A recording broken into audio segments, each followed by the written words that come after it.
Well, this week's report by former FBI Director Louis Freeh painted a very damning picture of Penn State University leaders covering up and ignoring evidence that Jerry Sandusky was sexually abusing children. John Wertheim is a senior investigative reporter for Sports Illustrated. He joins me from New York. The current issue of Sports Illustrated, Where Are They Now?, is out right now. John, thank you for coming in. We appreciate it. Let's talk just your biggest takeaway from this week's report. Does this make you think any differently than you did before? Well, this sort of made it all official. I mean, I think macro takeaway is that this was as bad as everyone thought, and not only were there horrible acts, but there was this active attempt to conceal. That was Louis Freeh's language. There was a cover-up, which people had suspected.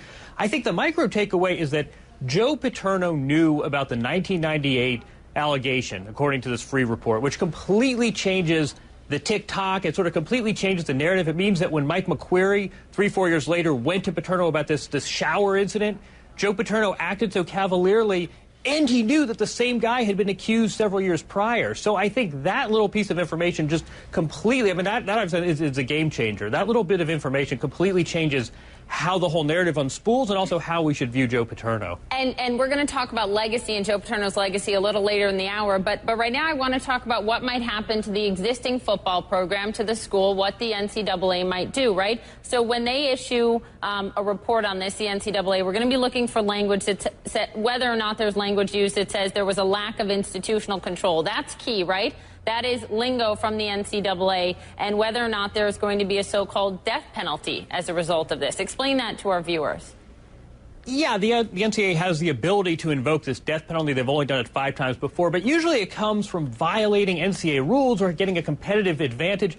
This is totally separate. I mean, I don't think anyone would deny there was a lack of institutional control, but this is a criminal matter. I mean, this wasn't about, giving recruits Corvettes or, making too many texts to recruits. So it's an interesting position for the NCAA. If they don't bring the hammer down, the obvious response is, if Penn State doesn't get it, who is going to get it? So, but I'm not sure this is the NCAA's jurisdiction. I mean, I'm a little ambivalent. I mean, I think there's a lot of collateral damage. There are 5 bad guys here, right? I mean, it's Sandusky, who's in jail, Joe Paterno, who's not with us, 3 administrators who are no longer at Penn State. So if there is a death penalty, who's going to get hurt? I mean, it's a lot of 19-year-old kids that were barely alive when this cover-up started. There's going to be a lot of small businesses. Yes, we need to address this culture. Yes, we all want to see punishment. We all want to see deterrent. But I think there's got to be a more creative solution than a death penalty, which would also have the effect of sort of martyring this program. Well, give us a sense of what a death penalty could look like for the program. What are we talking about? 1 season here? Yeah, death penalty usually means, 1 season, no football. Keep in mind, too, that especially at a school like Penn State, football is really the engine that drives the whole athletic department. So there would be no football program most likely for a year, and that would really have a devastating effect on the whole athletic department. Talk about broader picture here, okay? Is Penn State really an anomaly in terms of schools where the football program and the head coach have such power? And by the way, when you talk about money, we should note that a lot of money that comes in through the football program is used for academics and many other things at this school. So you got to keep that in mind. But is Penn State alone in this in terms of the power wielded by the program?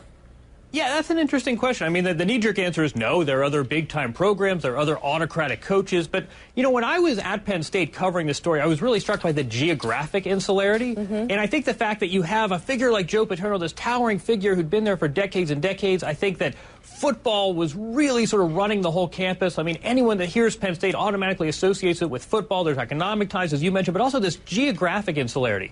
I mean, Miami has a big-time football program, but it's in a major city, and there's all sorts of media investigating. I mean, this really was like, I think I likened it once to Russian nesting dolls, where there were sort of layers of insularity within each other. And the fact that this was going on in the middle of Pennsylvania, where there wasn't the scrutiny that there would be with USC in Los Angeles or Miami in southern Florida, I think that really contributed to this as well.